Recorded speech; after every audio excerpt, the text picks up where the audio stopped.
Check if a given key already exists in a dictionary. I wanted to test if a key exists in a dictionary before updating the value for the key. I wrote the following code. I think this is not the best way to accomplish this task. Is there a better way to test for a key in the dictionary?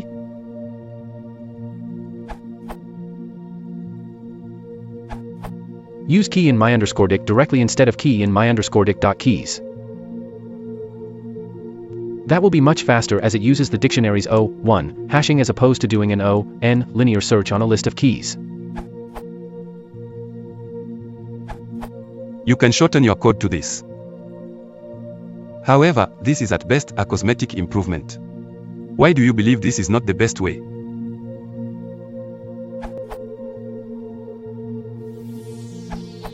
In tests for the existence of a key in a dict,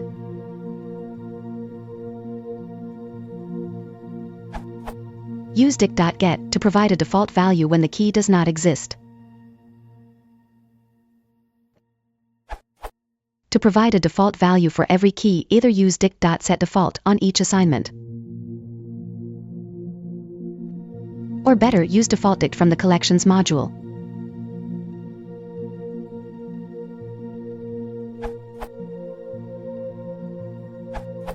You can test for the presence of a key in a dictionary using the in keyword.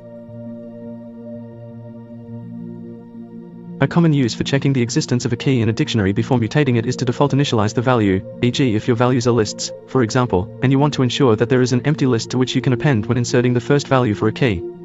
In cases such as those, you may find the collections.defaultdict type to be of interest. In older code, you may also find some uses of has_key, a deprecated method for checking the existence of keys in dictionaries. Just use key_name in dict_name instead.